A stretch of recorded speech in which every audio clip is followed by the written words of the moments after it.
안녕하십니까. 오늘은 절세 방안에 대해서 설명을 드리고자 합니다. 아파트를 취득했다, 부동산을 취득했다 할 때 양도소득세가 문제가 되죠. 그래서 양도소득세를 절감할 수 있는 그런 방안은 없는가. 근데 거기에 관련되는 기사가 보이더라고요. 그 매경 기사인데, 친구야 빌딩 살까, 꼬마 빌딩 쓸어 담는 꼬마 법인.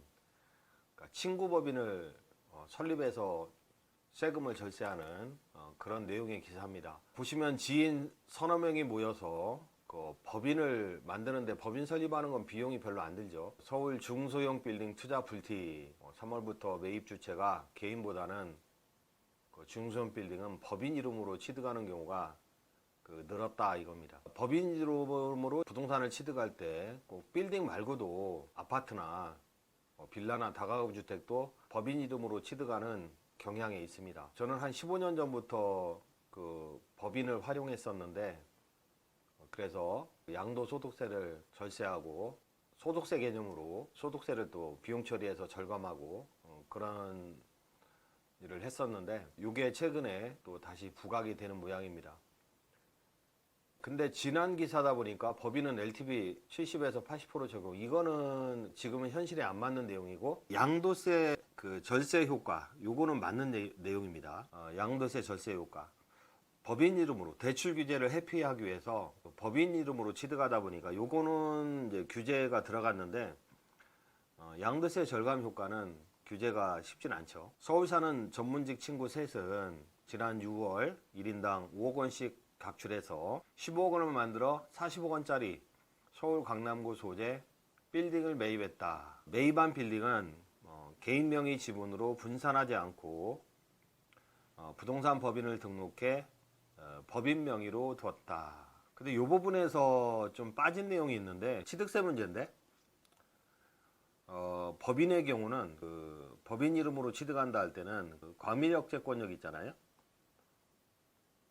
서울시, 그 다음에 경기도 중에 과밀역세권역, 법인 이름으로 부동산을 취득할 때 할 때는 그 취득세 3배 중과 규정이 있거든요.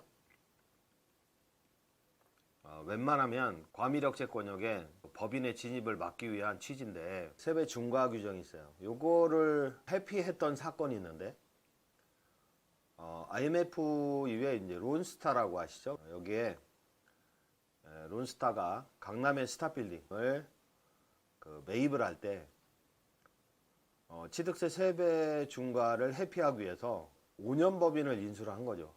생긴 지 5년 된 법인을 인수를 해서 5년 법인 이름으로 취득을 하게 된 거죠. 그러면 중과 대상이 아닌 거죠. 그래서 매매 차익을 보고서 엄청난 수익을 본 거죠. 그 서울시에서 좀 열이 받은 거죠. 그래서 소송을 진행했었는데, 5년 법인을 인수해서 빌딩을 매입한 거는 탈법행위 아니냐 했는데, 서울시 패소, 론스타가 승소하게 된 거죠.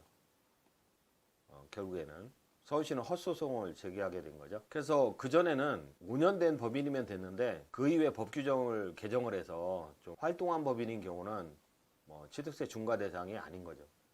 근데 과밀억제권역 밖에 법인이다, 예컨대 수원에 법인의 본점 주소지가 있다, 이런 경우에는 이 법인이 서울로 이전하지 않는 한 중과 대상이 아닙니다. 그래서 지방에 있는 법인이든지 아니면 5년 활동한 법인, 요거를 인수하기도 합니다.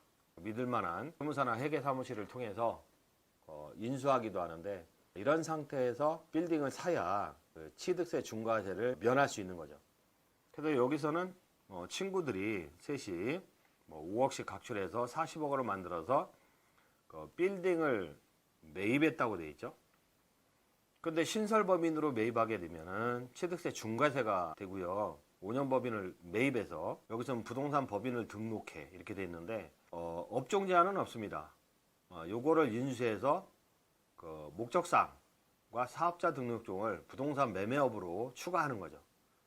법인을 추가해서 법인 명의로 취득하면 취득세 중과세를 면하게 되고, 법인의 목적사항이나 사업자 등록에 부동산 매매업을 추가해서 또 서울 지역에 부동산을 취득하면 그 중과세를 면할 수 있는 거죠. 취득세, 절세에 대해서 말씀드렸고, 개인의 경우 각종 대출 규제로 감당이 힘든 데다 직업 특성상 장기 투자는 법인으로 관리하는 것이 훨씬 절세에 유리하다는 점을 잘 알고 있기 때문이다. 이어서 보시면 기산의 중략을 하고 정부 규제를 피해 법인 이름으로 아파트도 매입할 수 있어요.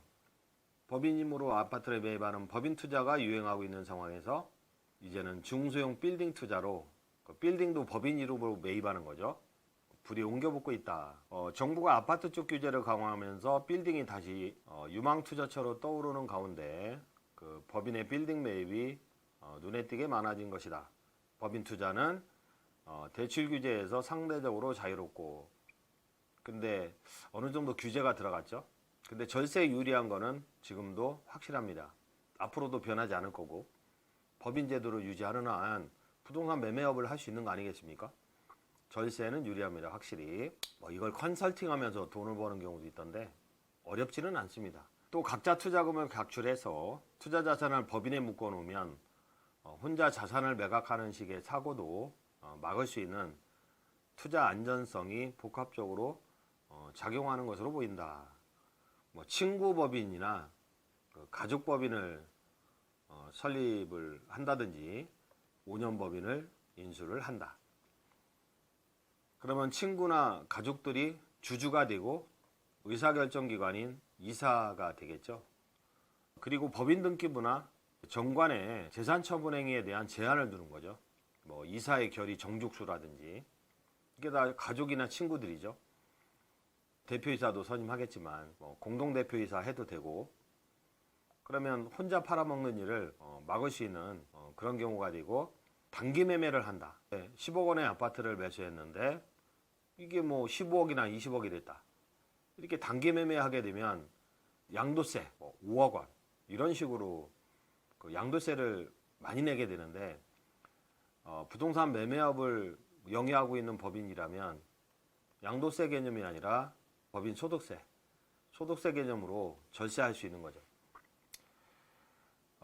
신용카드나 자동차나 것도 전부 다 법인카드를 이용하게 되는 거죠.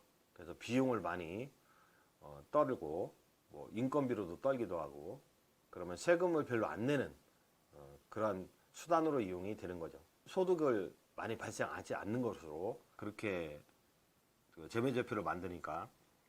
사실 대형 빌딩은 통상법인에서 매매하지만 중소형 빌딩은 그동안 법인 매입보다는 개인 매입이 많은 게 보통이었다. 그러나 정부가 대출 규제하고 주택에서 유행하는 법인 투자가 중소형 빌딩에까지 확대된 것으로 전문가들은 분석한다. 아파트는 정부의 LTV 규제 강화가 법인 투자 붐을 일으킨 원인이라면, 그러니까 법인이 아파트를 매수했을 때는 담보대출의 제한이 없었거든요. 제한이 없었는데 지금은 생겼습니다. 빌딩 투자도 지난해부터 빌딩 투자에 적용된 임대 위제 상환 비율의 규제가 시발점이다. 지금은 대출 규제가 들어갔기 때문에 양도세 개념으로 말씀을 드리면 절세 효과가 크다는 거죠. 개인 자격으로 투자를 하면 매각대 양도소득세를 내죠. 임차로 임대소득이 발생할 때는 종합소득세를 내야 하는데 이 세율이 최소 6%에서 42%까지다. 단기 매매할 때는 비율이 크죠. 반면 법인은 법인세를 내는데 세율은 최소 10%에서 25%까지. 또 개인은 과세 표준이 1200만 원만 넘어가도 세율이 15%로 껑충 뛰지만 법인은 과세 표준이 2억 원까지는 10%만 내면 된다. 만약에 아파트를 또는 빌딩을 10억 원에 매수했고 요게 15억이 됐다. 그러면 양도 차익이 5억 원이잖아요. 개인이라면 거의 2억 몇천만 원 세금을 내는데 단기 매매했을 때, 법인인 경우는 카드도 많이 만들고 자동차 기름도 넣고 식사도 하고 이런 식으로 비용을 많이 떨구죠. 특히 인건비 비중이 큰데, 친구 법인이다 할 때, 가족 법인이다 할 때, 그래서 소득을 2억 원 미만으로 만들어 버리죠. 그러면 2천만 원만 내면 되잖아요. 개인이라면 2억 몇천을 내게 되는데 법인이라면 10분의 1, 2천만 원만 소득세로 내면 되니까. 다만 법인이 비사업용 토지나 주택을 매도할 때는 2천만 원에 10%를 더해서 2,200만 원 내면 되는 거죠. 뭐 이런 식으로 아파트나 주택 이거를 법인 이름으로 취득해서 절세하는 방법을 기사를 통해서 설명해 봤습니다.